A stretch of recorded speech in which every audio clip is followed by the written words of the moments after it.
बोले किसी प्रकार का हमारे पास अभाव है, जैसे हमें कोई साधन चाहिए आने जाने के लिए, लेकिन हमारे पास साधन नहीं। ये आधी दुख है। शरीर में बीमारी होना ये व्याधि दुख है। और एक तीसरा भी दुख होता है, उसका नाम है उपाधि नाम दुख। मतलब तकलीफ तो कोई नहीं है, लेकिन स्वभाव बन गया है दुखी रहने का। रेलवे स्टेशन पहुंचे, थोड़ी सी भीड़ ज्यादा है तो बड़ी लंबी श्वास लेकर के कहते हैं हे भगवान मर गया। बस स्टैंड पहुंचे तो थोड़ी भीड़ ज्यादा है, हे भगवान मर गया। ठंडी पड़ रही है तो भी थोड़ी ज्यादा पड़ गई तो हे भगवान मर गया। गर्मी ज्यादा पड़ गई तो मर गया।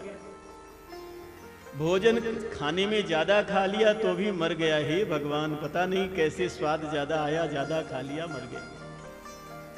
और किसी दिन भोजन नहीं किया एक समय तो हे भगवान मर गया।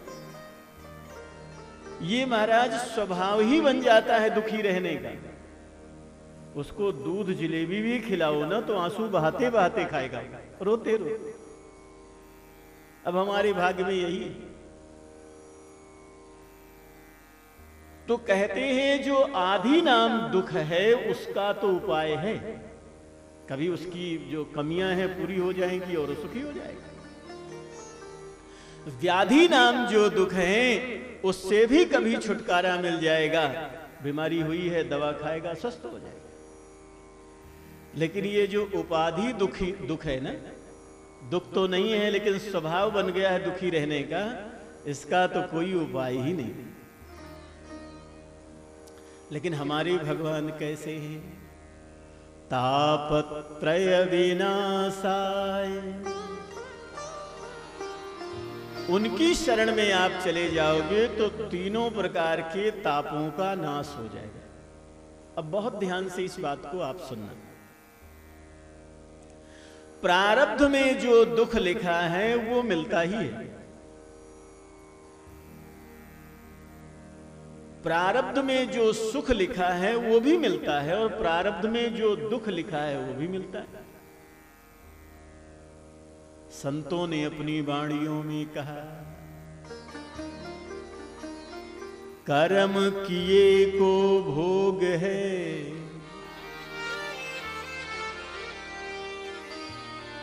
सब काहू को हो।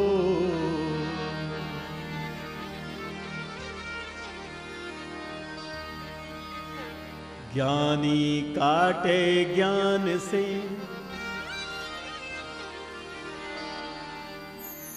मूर्ख काटे रो।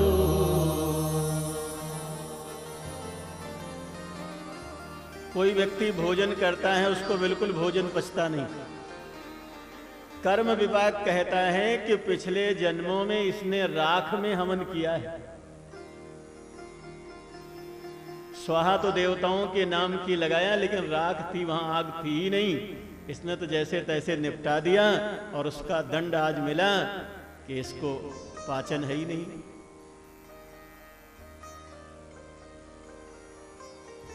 अपने यहां गरुड़ पुराण में और भी पुराणों में कर्म विपाक का वर्णन है। आज जो कुछ मिल रहा है वो पिछले जन्मों में हमने जो किया है वो संसार मिल रहा है। गर्भ गीता नाम का एक ग्रंथ है, उसमें आप पढ़ना। जो पिछले जन्मों में हमने किया है वैसा शरीर है, वैसा स्वास्थ्य है, वैसा धन है, वैसा सब कुछ है। अगर आप भगवान की शरण में चले जाएंगे तो पहली बात तो यह है कि भगवान की कृपा से आपके दुख वैसे ही नष्ट हो जाएंगे। लेकिन कोई बहुत प्रबल प्रारब्ध आपका है और कोई दुख आ गया, बड़े बड़े संतों पर देखा जाता है, बड़े बड़े भक्तों पर देखा जाता है कि दुख आ ही गया। लेकिन अगर आप भगवान की शरण में हैं तो दुख आ तो जाएगा, लेकिन आप पर कोई प्रभाव डाल नहीं पाएगा। हम आपको पता है, स्वामी राम सुखदास जी महाराज को कैंसर हो गया था,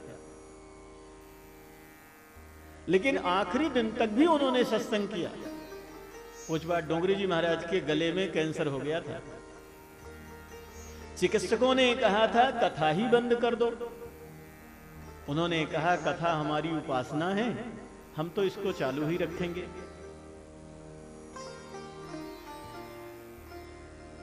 लंबे समय तक रहा, लेकिन सत्संग चलता रहा। अगर हम भगवान की शरण में चले जाएंगे तो प्रारब्ध बस कोई दुख आ भी जाएगा तो उसका प्रभाव नहीं पड़ेगा। एक महात्मा लंबे समय तक बिस्तर पर रहे, बीमार रहे। हम लोग उनके पास जाकर के बैठते कि आप इतने बड़े महात्मा हैं, ये बीमारी आपको लग गई, लंबे समय तक बिस्तर पर रहना पड़ रहा है। लोग कहते हैं मृत्यु तो वही अच्छी है जो चलते फिरते हो जाए। तो महाराज हंसते और कहते नहीं नहीं, ये तो भगवान की विशेष कृपा है। चलता फिरता रहता तो पता नहीं कहां भोज भंडारे में दौड़ता रहता। ठीक हुआ, बिस्तर पकड़ लिया। अब कुछ दिन बाद मरूंगा, लेकिन भजन करके मरूंगा। अब खूब भगवान भजन करवा रहे, अच्छी बात। अगर आप भगवान की शरण में चले गए तो कोई प्रारब्ध बस आपके जीवन में दुख आ भी जाएगा तो आपको प्रभाव नहीं डाल पाएगा।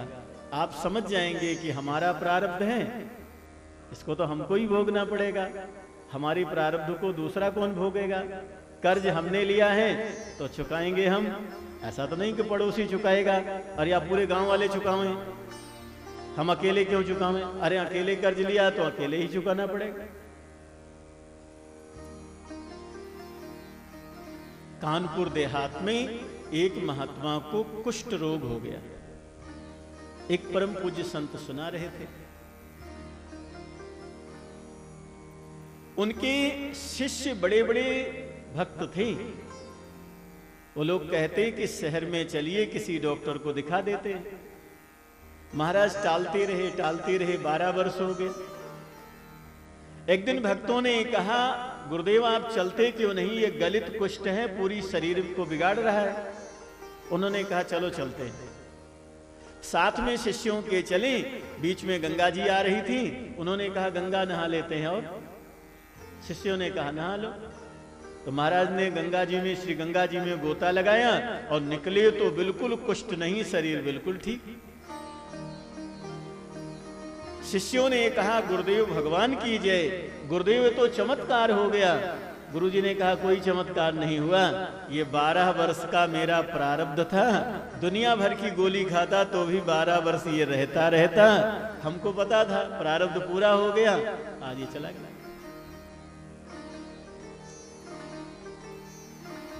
तापत्रय विनाशाय, इसमें दोनों भाव आप लेना। एक तो ये कि भगवान की शरण में चले जाएंगे तो आपका दुख भगवान मिटा ही देंगे, कोई दुख आप में रहेगा ही नहीं।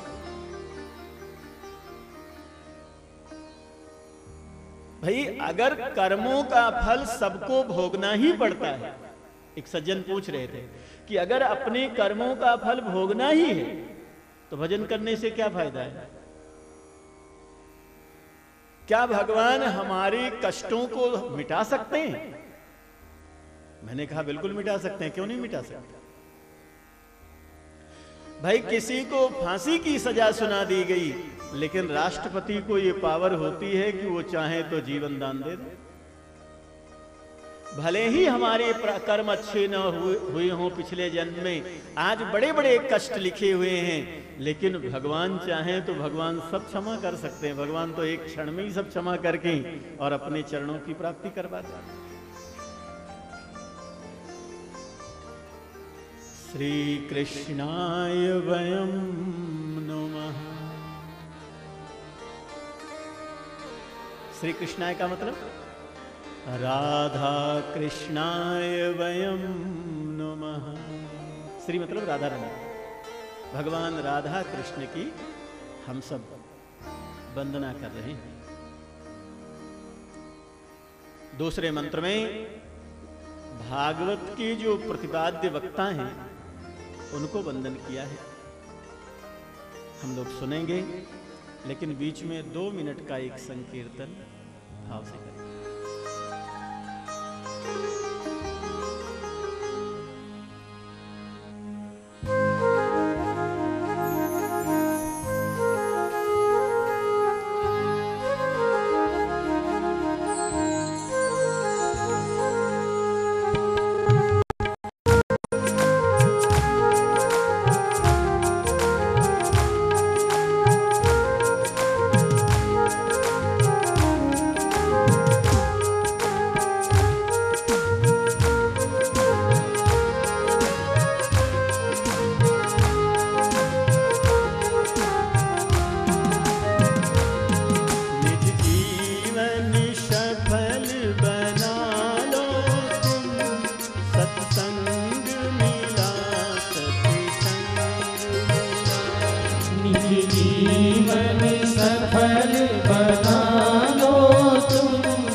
जीवन सफल बना लो तुम, सत्संग मिला सत्संग मिला।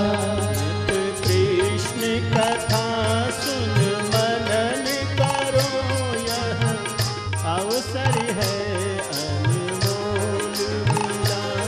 नित्य कृष्ण कथा सुन मनन करो, यह अवसर है अनमोल मिला। कृष्ण कथा सुन मनन करो, यह अवसर है अनमोल मिला। जीव कथा सुन मनन करो, यह अवसर है अनमोल मिला। हरि बोल।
सत्संग मेरे सार किया, सारे शास्त्रों का सार मिला। जीवन में परमानंद मिला, सत्संग मिला। जीवन में परमानंद मिला, सत्संग मिला, सत्संग मिला। नित कृष्ण कथा सुन मनन करो, यह अवसर है अनमोल मिला। कृष्ण कथा सुन मनन करो, यह अवसर है अनमोल मिला।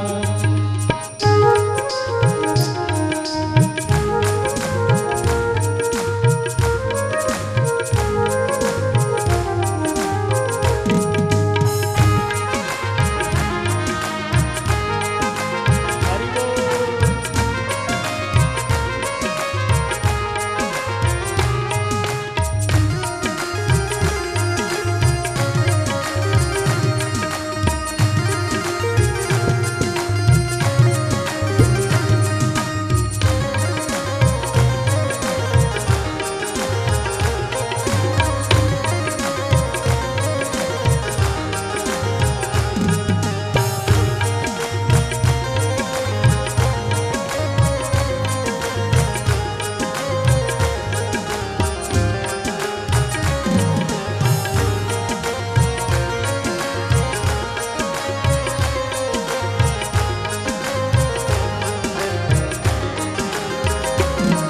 करते करते सत्संग सदा, जब कृष्ण प्रेम का रंग चढ़ा।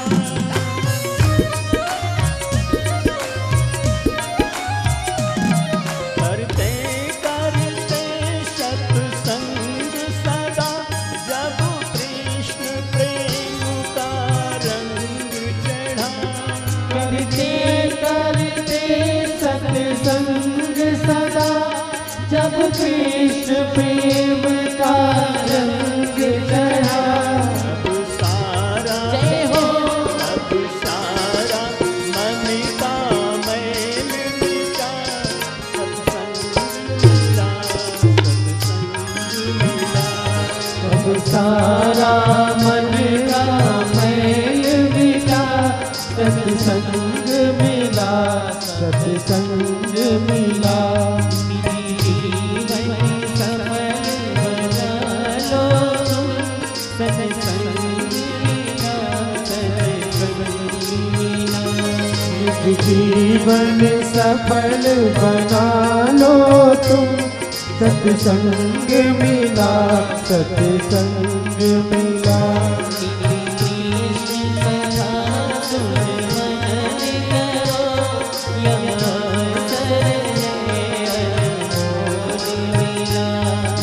कृष्ण कथा सुन मनन करो, यह अवसर है अनमोल मिला।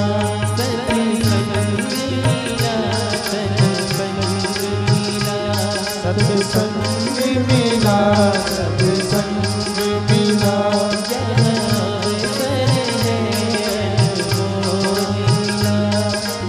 अवसर है अनमोल मिला।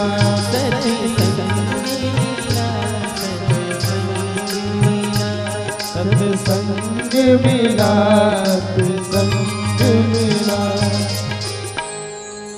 गिरिराज भगवान की जय, श्री गिरिराधरण भगवान की जय।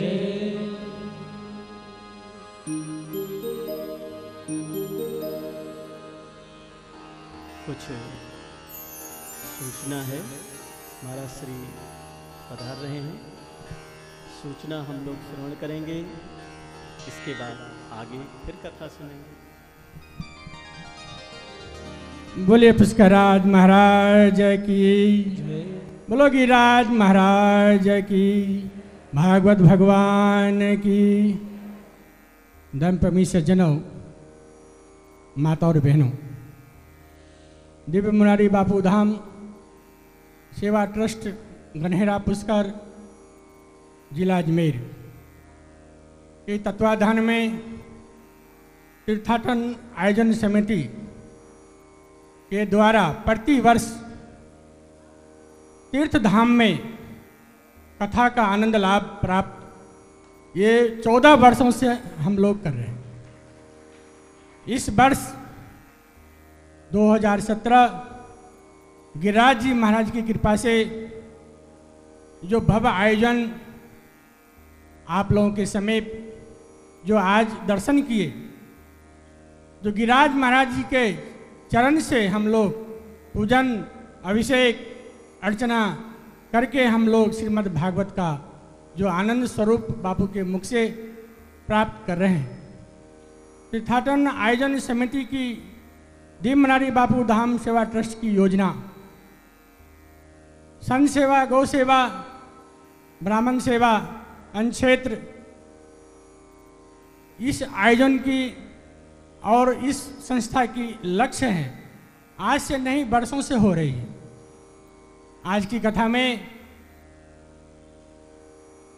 गुप्त सज्जन गुजरात से 21,000 रुपये राशि का संत भंडारे क्षेत्र के लिए टेलीफोन के द्वारा नाम आए।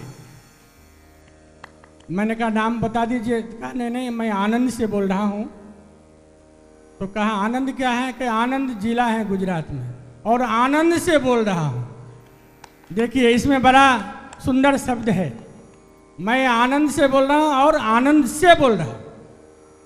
मैंने इसका मतलब कहा गुजरात प्रांत से आनंद जिला से बोल रहा हूँ। इस साधु से देखिए हमारे जेब में टेलीफोन की आवाज़ भी आ रही है। उस सज्जनों का जोर से हम लोग ताली से स्वागत करें। एक गुप्तदान हमारे पुष्कर से जो आश्रम के आसपास से एक सज्जन का 11,000 रुपये राशि का नाम आए। जोर से उनको ताली से हम लोग स्वागत करें। इस पुष्कर राज महाराज की कृपा से आज इस गोवर्धन महाराज के क्षेत्र में हमारे देवली से यहाँ जो विराजे हैं राजेंद्र जी पोसवाल संत भंडारे के लिए 5,101 रुपया का सहयोग प्रदान किया है। हम राजेंद्र जी पोसवाल से निवेदन करेंगे मंच पर पधार करके बापू जी से आशीर्वाद प्राप्त करेंगे। राजेंद्र जी पोसवाल देवली। इसी कड़ी में श्रीमान हमारे बापू जी के परम शिष्य भक्त सवाई माधोपुर से श्री राजेंद्र जी शर्मा 5,101 रुपया का सहयोग अंक्षेत्र के लिए नाम दिए हैं। राजेंद्र जी शर्मा सपत्नी मंच पर पधार करके बापूजी से आशीर्वाद प्राप्त करेंगे और उनका जोर से हम लोग ताली से स्वागत करेंगे।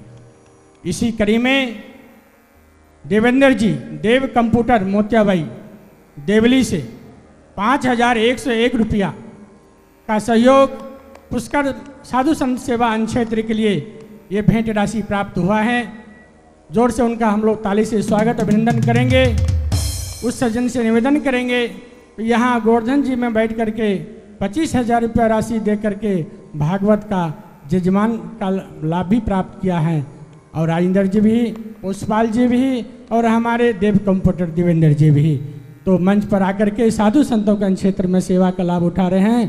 बापू का आशीर्वाद प्राप्त करेंगे। हम लोग एक बार जोर से उनका ताली से मन से स्वागत करेंगे। इसी कड़ी में मनीष चंद जी शर्मा कोटा से 2100 रुपया उनका भी संत भंडारे में भेंट अर्पित हैं। मनीष जी से निवेदन करेंगे, वह भी जजमान है इस पोथी का और मंच पर पधारें। श्रद्धा और भक्ति के साथ अपने आप भाव से इस भेंट को अर्पित किया है। जोर से ताली से हम लोग स्वागत करेंगे। एक सज्जन देवली से गुप्त दान, एक बहन जी हैं 2100 रुपया का भेंट प्रदान हुआ है।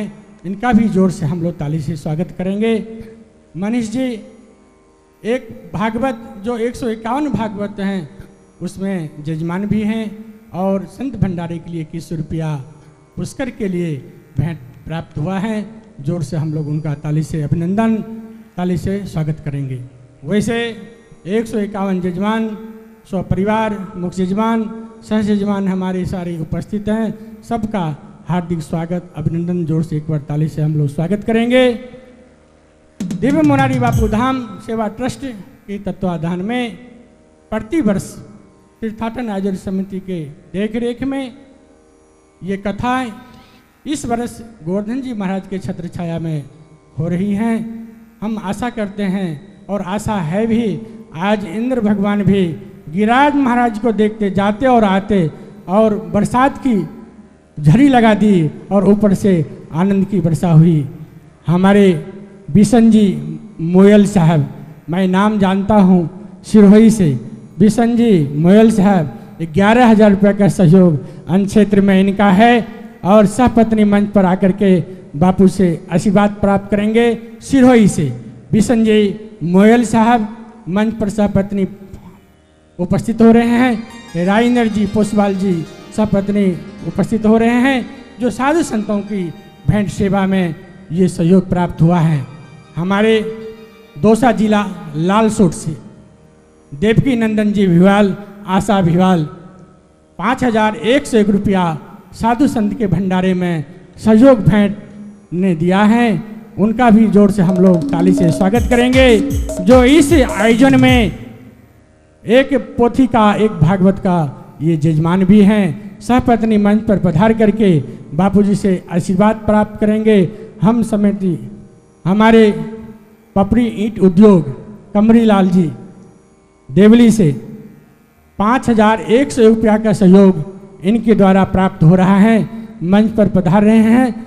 जोर से हम लोग ताली से उनका अभिनंदन करेंगे, स्वागत करेंगे। जो दिव्य मुरारी बापू धाम सेवा ट्रस्ट गणेरा पुष्कर के तत्वाधान में इस तीर्थाटन आयोजन के देख रेख में जो कार्यक्रम चल रहा है, बहुत बहुत साधुवाद, बहुत बहुत धन्यवाद हैं पूज्य बापू के मुखारविंद से।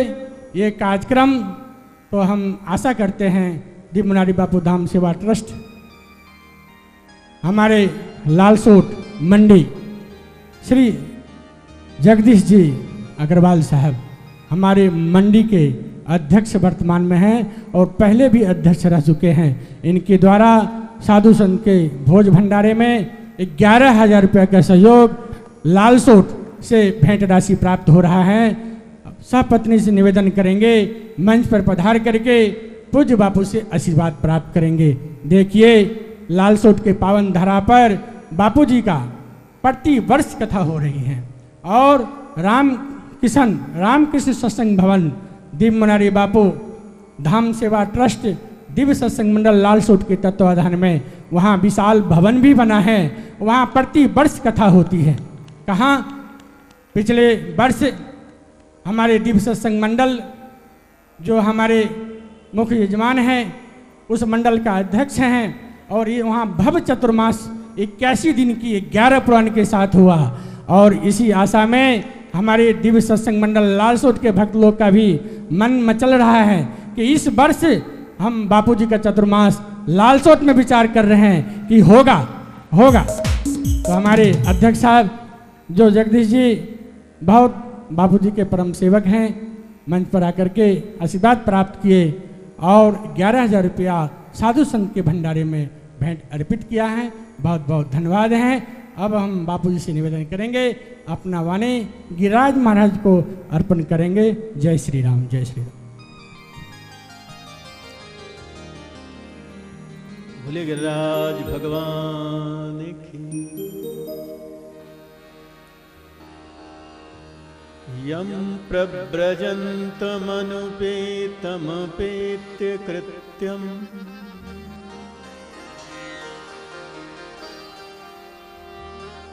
द्वैपायनो विरह कातरया जुहाव।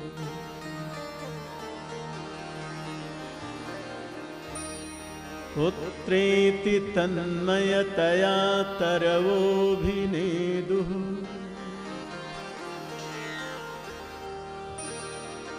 तं सर्वभूतहृदयं मुनिमानतोऽस्मि।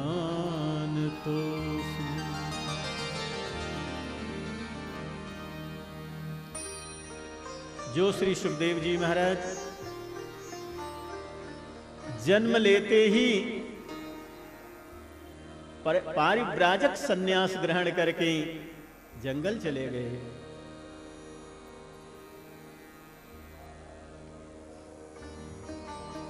जिनकी वृद्धावस्था है ऐसे भगवान व्यास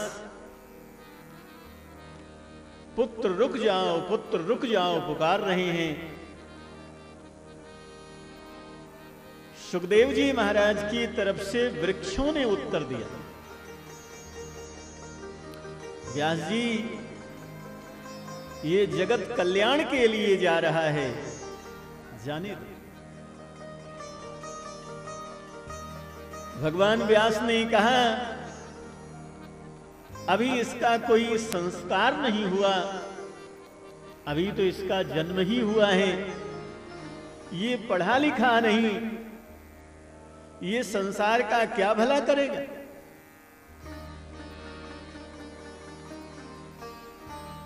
वृक्षों ने कहा ये भगवान का वियोगी भक्त है, श्री कृष्ण के लिए ये तड़प रहा है, इसको पढ़ने लिखने की जरूरत नहीं है, किसी संस्कार की जरूरत नहीं है, ये कहीं हा कृष्ण कह करके पुकारेगा तो न जाने कितने विशाल समाज में ये भगवान की भक्ति स्थापित कर देगा। इसलिए हे भगवान व्यास अपने इस बालक को जाने।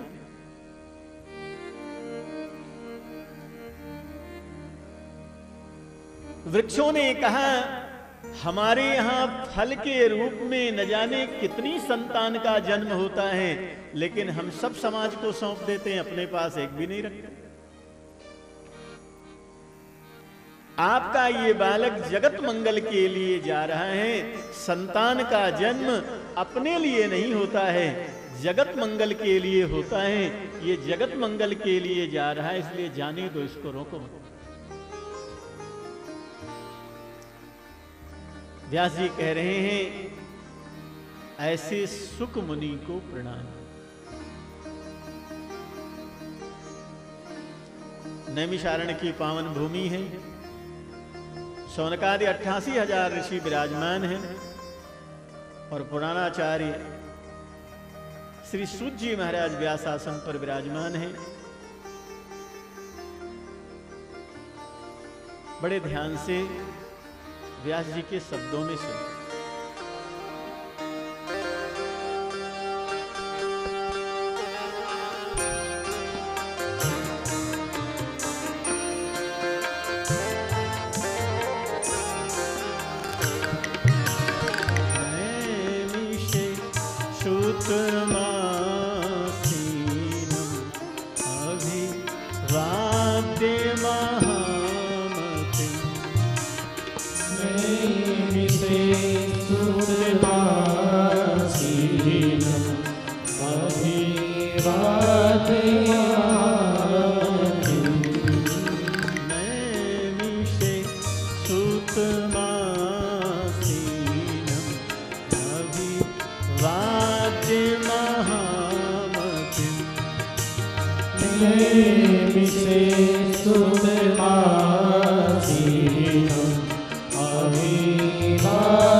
महामहिम। सूत जी महाराज विराजमान हैं। श्रीमद् भागवत के महात्म की कथा श्रवण करने के लिए शौनकादि 88,000 ऋषि विराजमान हैं। ऋषियों ने श्री सूत जी महाराज से पूछा, अज्ञान ध्वांत विध्वंस कोटि सूर्य समप्रभ,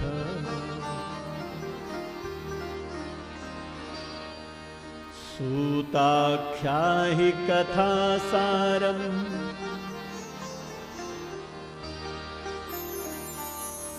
मम कर्ण रसायन।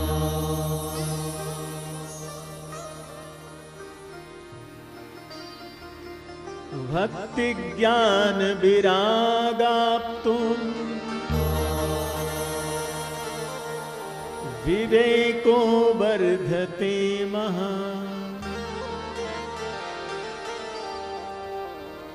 माया मोह निरासस्य वैष्णवे क्रियते कथा।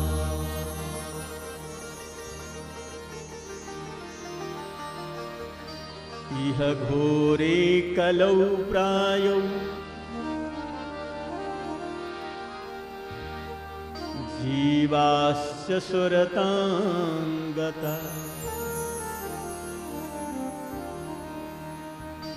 क्लेशाक्रान्तस्य तस्यैव शोधने किं परायण।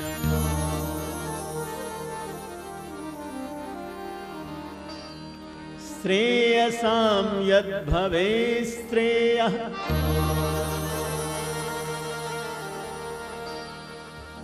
पावनानां च पावनम्, कृष्ण प्राप्तिकरं सस्वत् साधनं तद्वदाधुना।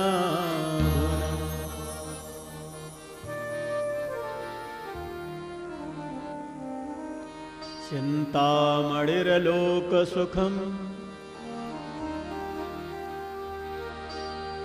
सुरर्द्रुः स्वर्गसम्पदम्,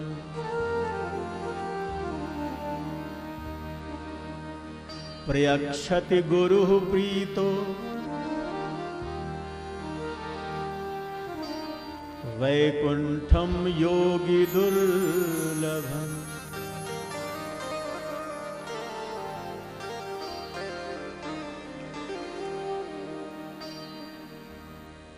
शौनकादि ऋषियों ने श्री सूत जी से श्रीमद् भागवत महात्म के विषय में प्रश्न की।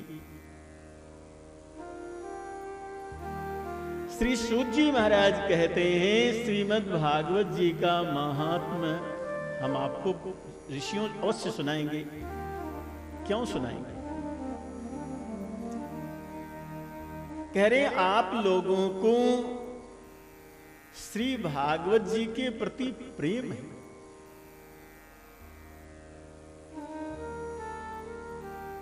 और सूत जी कहते हैं मैं बहुत विचार करके सुनाऊंगा। श्री भागवत जी की महिमा मैं बहुत विचार करके सुनाऊंगा। ऐसी महिमा सुनाऊंगा कि श्री भागवत जी के प्रति आकर्षण और बढ़ जाए, भाव और बढ़ जाए, ऐसी महिमा सुनाऊंगा। तो बहुत विचार करके क्यों सुनाएंगे? सुना दो, इसमें विचारने की क्या जरूरत है? कहते नहीं, आप लोगों को भागवत में प्रेम है, इसलिए मैं तो विचार करके सुनाऊंगा।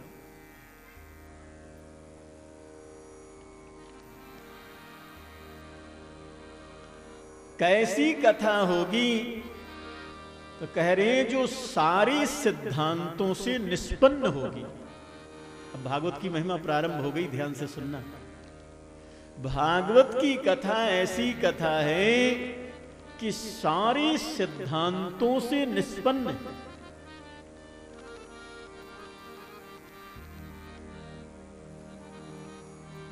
सारे सिद्धांतों से निष्पन्न है। कुछ भी सुनना शेष नहीं रह जाएगा। अगर आपने श्रद्धा से भागवत सुन लिया तो आप सब सुन लेंगे। आप भगवान के सभी अवतारों की कथा सुन लेंगे, आप राम कथा सुन लेंगे, आप कृष्ण कथा सुन लेंगे, सब सुन लेंगे, कुछ बचेगा नहीं।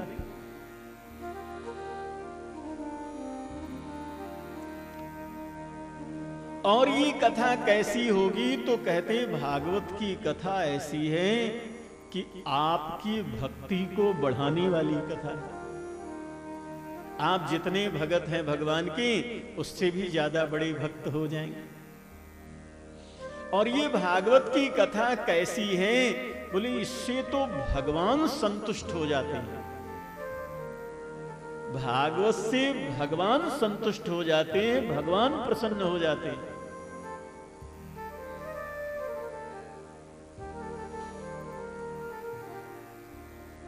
प्रीति सौनक चित्ते ते है तो वचमि विचार्य च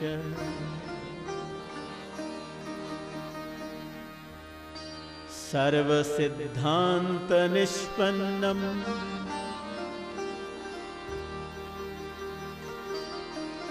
संसार भयनाशनम।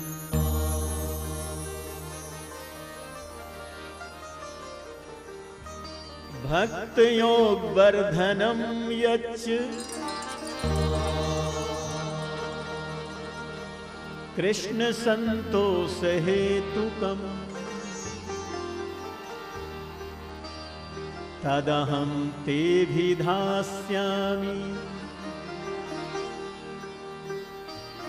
सावधानतया।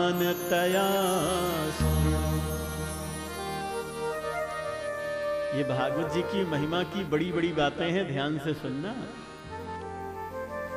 आपने ऐसा काम किया कि पूरे घर वाले आपसे प्रसन्न हो गए। आपने ऐसा काम किया कि आपकी पत्नी आपसे प्रसन्न हो गई। वो बहुत दिन से जिद कर रही थी, मोटर कार लाओ, मोटर कार लाओ। आपने मोटर कार ला दिया। ऐसा काम आपने कर दिया कि आपकी पत्नी आपसे प्रसन्न हो। आपने ऐसा काम कर दिया कि आपका पति आपसे प्रसन्न हो गया। आपने ऐसा काम कर दिया कि पूरा घर प्रसन्न हो गया। आपने ऐसा काम कर दिया कि पूरा मोहल्ला प्रसन्न हो गया। आपने ऐसा काम कर दिया कि ये प्रसन्न हो गए, वो प्रसन्न हो गए, दुनिया प्रसन्न हो गई। लेकिन भागवत ऐसा अनुष्ठान है जिससे भगवान प्रसन्न हो जाते हैं। ये आप लोग जो भागवत करवा रहे हैं ना, ये जो आपका पाठ चल रहा है आचार्यों के द्वारा, बड़े बड़े आचार्यों के द्वारा, इसकी महिमा सुन लो आप। इससे भगवान प्रसन्न हो जाते हैं। महात्म्य सूत जी कह रहे हैं भागवत के अनुष्ठान से भगवान प्रसन्न हो जाते हैं। कृष्ण संतोष हेतुकम, इसलिए कह रहे हैं सावधानतया शृणु। कथा को बड़ी सावधानी से सुनना। पाठ आपका चल रहा है और कथा आप सुन रहे हैं। सावधानी से सुनना। क्या सावधानी करना है? बोले कथा सुनने में 4 सावधानी आपको करना है।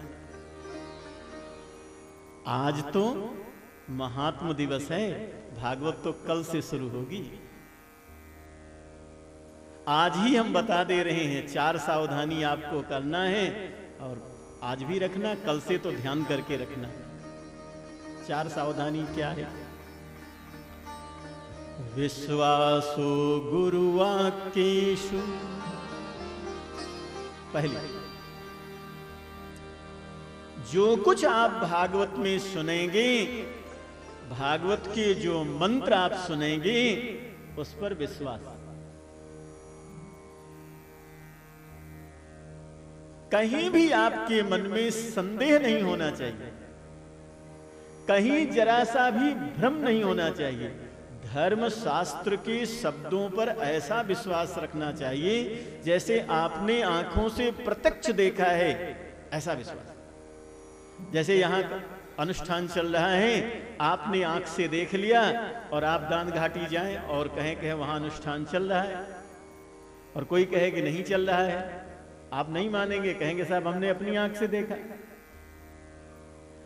तो जैसे आपने अपनी आंखों से देखा है, ऐसे धर्म शास्त्रों के शब्द पर प्रत्यक्षवत विश्वास, संतों के शब्द पर, धर्म शास्त्र के शब्द पर, माता पिता के शब्द पर प्रत्यक्ष जैसे अपनी आंख से देखा आपने, वैसा विश्वास, इसी को कहते हैं श्रद्धा।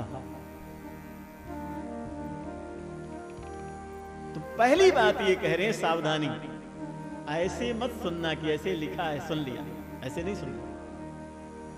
आप तो ऐसे सुनना कि जैसे 2 और 2 4 होता है, न 5 होता है, न 3 होता है, 2 और 2 4 होता है। वैसे जो बात धर्मशास्त्र में लिखी है वो तो ज्यों की त्यों बिल्कुल सही है, उसमें कोई संदेह नहीं।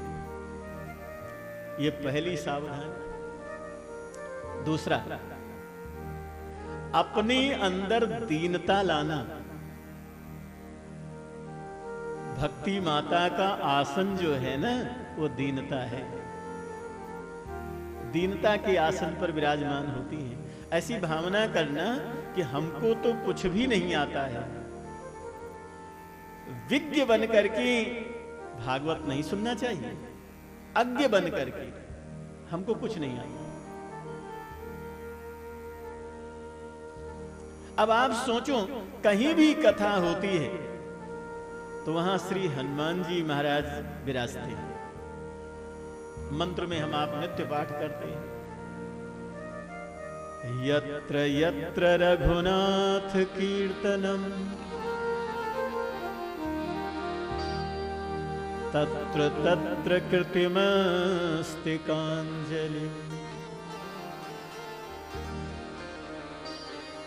वाष्पवारि परिपूर्णलोचनम्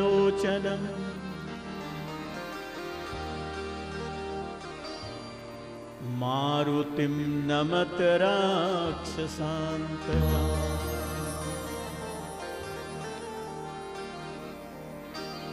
कहीं भी भगवान की कथा होती है तो श्री हनुमान जी महाराज कथा सुनते हैं।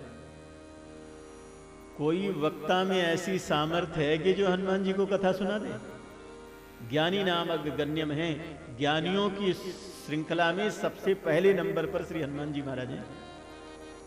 लेकिन जब कथा सुनते हैं तो ऐसे सुनते हैं कि जैसे हमको तो कुछ आता ही नहीं।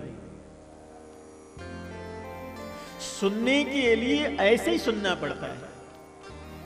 आज हम आपके सामने बहुत बड़ी समस्या है कि हम इतना ज्यादा भर गए हैं कि हम किसी को सुनने को तैयार ही नहीं। हम कोई काम कर रहे हैं और किसी ने कह दिया भैया जी जरा ऐसा कर लो, बोले बताओ मत, या तो तुम करो या करने दो। हमको सब आता है, जो करता है उसको सब पता है। माँ बाप भी कहें तो लोग सुनने को तैयार नहीं, इतना हम भर गए। लेकिन हमको इतना खाली होना चाहिए कि हम सुनने के लिए तैयार रहें। जब सुनोगे तभी आपको कुछ मिलेगा। जब आप सुनना ही बंद कर दोगे, आपने मान लिया कि हम पंडित मानिना है, हम सब जानते हैं, तो बस वहीं विराम लग गया। अब आपको कुछ मिलने वाला नहीं है, क्योंकि आप सुनने को तैयार ही नहीं।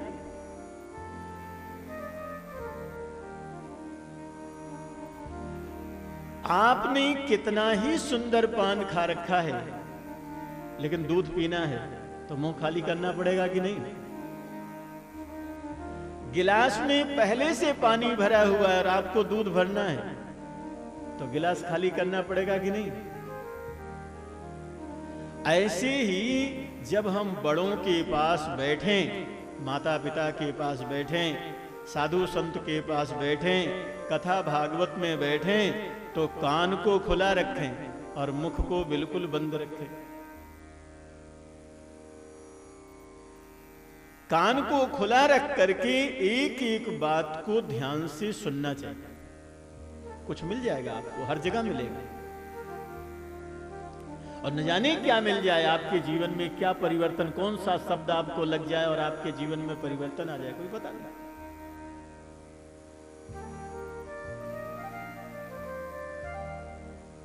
कलकत्ते के एक बहुत बड़े सेठ हुए, उनका नाम था लाला भगत। वो ऐसा मन विचार बना रहे थे कि वृंदावन, कुछ समय वृंदावन रहेंगे, कुछ समय हम कलकत्ते में रहेंगे। बच्चे भी बड़े बड़े हो गए, वृंदावन में कुछ मंदिर कमरा कुछ बना लेंगे, वहां रहेंगे और कलकत्ते में महीने में 15 दिन वृंदावन, 15 दिन कलकत्ते। सुबह का समय इसी ऊहापोह में लगे थे। 2-4 दिन के लिए तो कभी कभी वृंदावन आते रहते थे, लेकिन इसी ऊहापोह में लगे थे कि क्या करना चाहिए। कहते उनको ज्ञान कहां से हुआ, वृंदावन के प्रति प्रीति कहां से बढ़ी। एक दिन शाम के समय बैठे थे, दुकान पर कोई ग्राहक नहीं था उनके। एक साग बेचने वाली उधर से निकली, तब कोई काम तो था नहीं, फुर्सत थी, खाली थे, तो उसको बुला लिया। ये क्या भाव दे रही हो, ये क्या भाव है, ये क्या भाव है, पूछने लगे। साग बेचने वाली उस स्त्री ने कहा, बाबूजी कुछ आपको लेना हो तो ले लीजिए, हमारे पास समय बहुत कम है और जाना दूर है।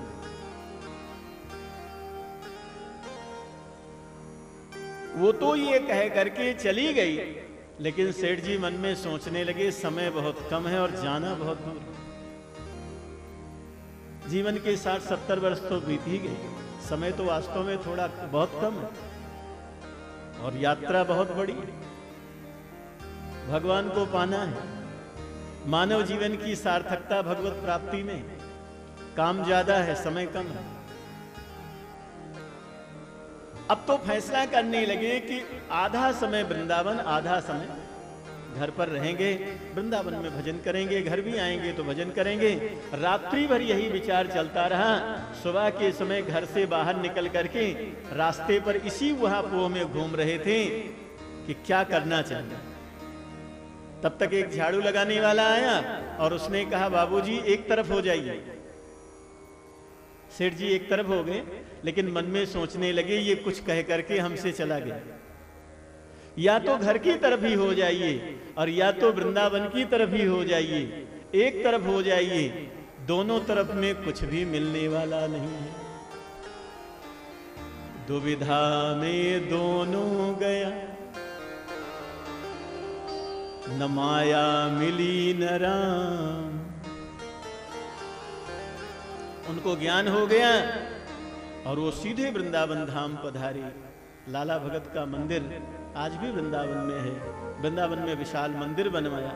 कहते इतना प्रबल उनके अंदर वैराग्य रहा पूरे जीवन कि मंदिर विशाल बना करके भी, मंदिर में कोई बहुत बढ़िया कक्ष बना करके उसमें निवास नहीं करते रहते, बाहर ब्रजरज में ही निवास करते। तो अगर हम सुनेंगे तो हमको कोई ज्ञान मिलेगा, और हम सुनेंगे ही नहीं तो हमको क्या ज्ञान मिलेगा। आप सब सुनते रहो, जो आपको बहुत अच्छा लगे उसको अंदर रख लो, और जो नहीं अच्छा लगे तो हमारे गुरुदेव भगवान कहते हैं, भगवान ने 2 कान दिया है, एक से सुनो, अच्छा लगा तो उसको अंदर उतार लो, नहीं अच्छा लगा तो उसको दूसरे कान से बाहर कर, लेकिन जो अच्छा लगे उसको अंदर उतार लो। न जाने कितना बड़ा आपके पास ज्ञान का कलेक्शन हो जाएगा, न जाने कितने सारे अनुभव आपके पास हो जाएंगे सुनते सुनते। तो पहली सावधानी है ये शास्त्र वचन पर विश्वास। दूसरी सावधानी है विज्ञ बन करके नहीं, अज्ञ बन करके। हमको कुछ नहीं आता, अगर हमको आता ही होता तो भगवान मिल नहीं गए होते। अगर ज्ञान ही हो गया होता तो हम भगवान के चरणों को प्राप्त नहीं कर लिए होते। अगर हम माया मोह में ही भटक रहे हैं तो ज्ञान कहां हो गया? क्या आ गया? क्या समझदारी आ गई हम में? तो पहली बात, जो शास्त्र वचन है उस पर विश्वास, और दूसरा अज्ञ बन करके सुनना है। कथा को बिल्कुल हृदय में दीनता, बड़े भाव से कथा सुनना चाहिए। और दो काम आप और कर लेना, एक तो नींद आने मत देना और दूसरा मन को घर जाने मत देना। बोले पूरे जीवन? अरे पूरे जीवन नहीं, कथा भर, केवल कथा भर।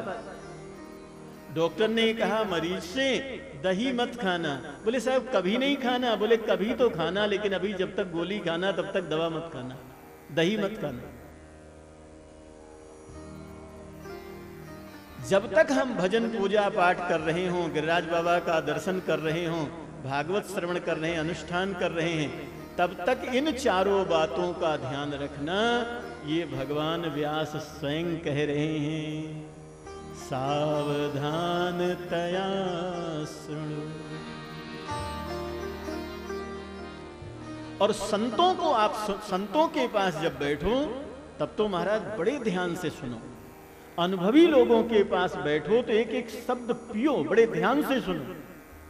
भजनानंदी जो ज्यादा उम्र वाले लोग हैं, अपने से बड़ों के पास जब बैठा जाता है तो मुख बिल्कुल बंद और कान बिल्कुल सावधान कि न जाने क्या शब्द मिल जाए, क्या ज्ञान मिल जाए। हमेशा व्यक्ति को ज्ञान का, भक्ति का भिखारी बना रहना चाहिए कि कुछ मिल जाए तो हम लेने को तैयार।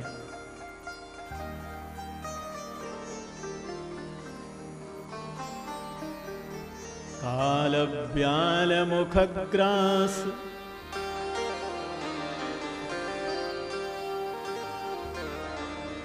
दास निर्णास हेतवे।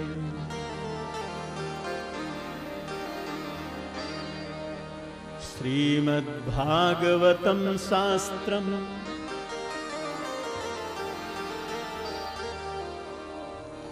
कलौ कीरेण भासितम्।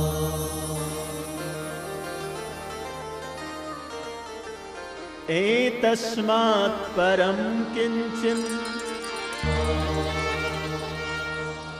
मनः शुद्धैन विद्यते। जन्मान्तरे भवेत् पुण्यम् तदा भागवतं लभे।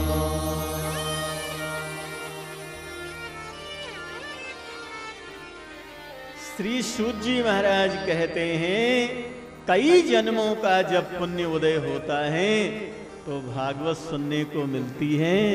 भागवत अत्यंत दुर्लभ है। जन्मांतरे भवेत् पुण्यम तदा भागवतम लभेत। आगे आप सुनना, कहेंगे ये तो देवताओं तक को भी दुर्लभ है। ये हम आपका कई जन्मों का पुण्य उदय हुआ है, जो हम आप गिरिराज बाबा की शरण में भागवत जी का अनुष्ठान प्रत्येक परिवार के लोग करवा रहे हैं महाराज जी की शरण में। और इतना विधि विधान से जो हो रहा है, ये कई जन्मों का पुण्य उदय हुआ है। जब कोई पाप उदय हो जाता है तो हमसे कोई बुरे काम हो जाते हैं, और जब पुण्य उदय होता है तो ही हमसे कोई शुभ कार्य होता है। और सूत जी महाराज तो दावा कर रहे हैं, वाणी तो भगवान व्यास की है, पद्म पुराण के ये महात्मा के मंत्र हैं, उसमें कह रहे हैं कई जन्मों का जब पुण्य उदय होता है तब भागवत सुनने को मिलती है, ऐसे नहीं। आइए सूत जी महाराज महात्मा में एक बहुत बढ़िया कथा सुनाएंगे। उसमें वो कहेंगे कि ये श्रीमद् भागवत देवताओं तक को दुर्लभ है। इंद्रादिक देवता भी नहीं श्रवण लाभ पा पाते हैं। जो लाभ हम आपको मिल रहा है वो स्वर्गीय देवताओं को नहीं मिल पाता है। हम लोग सुनेंगे, लेकिन बीच में 2 मिनट का एक संकीर्तन करेंगे।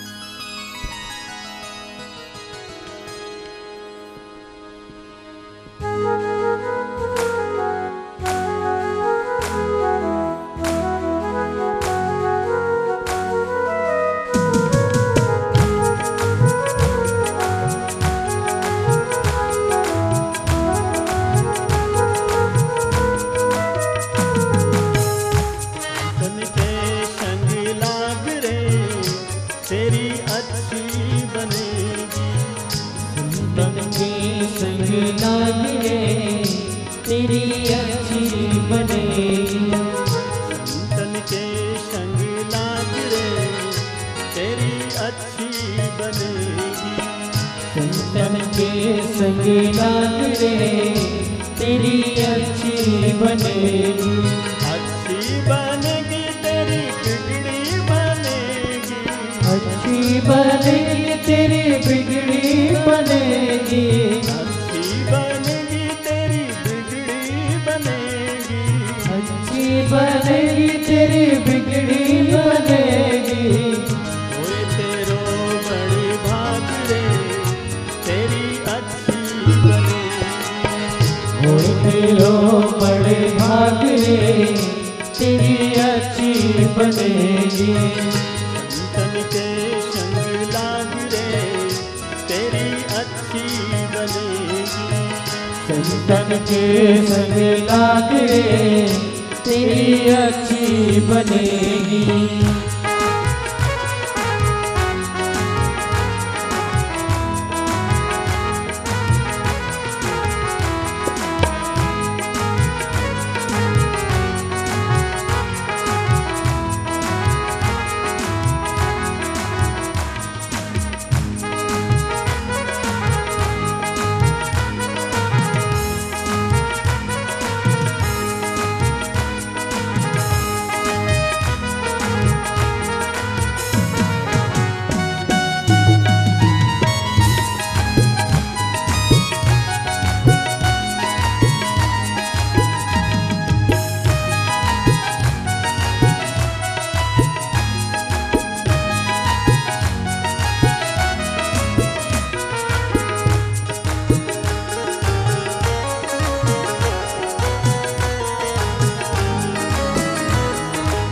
जी की बन गई प्रहलाद जी की बन गई।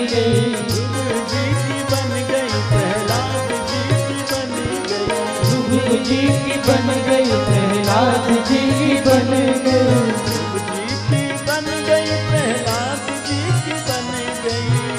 जी की बन गई प्रहलाद जी की बन गई। हरि सिमरन में लाग रे तेरी अच्छी बनेगी। हरि सिमरन में लाग रे तेरी अच्छी बनेगी। संतन के संग लाग रे तेरी अच्छी बनेगी। संतन के संग लाग रे तेरी अच्छी बनेगी। ताली बजाते हुए हरि बोल।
में बहुत दिन सोए। बहुत दिन सोए, बहुत दिन सोए।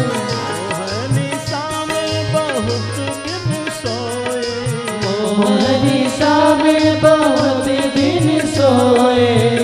जाग सके तो जाग रे तेरी अच्छी जाग सके तो जाग रे तेरी अच्छी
राम सुमिरन में, राम सुमिरन में। भक्त कबीर राम सुमिरन में, भक्त कबीर राम सुमिरन में। लाग सके तो लाग रे तेरी अच्छी बनेगी।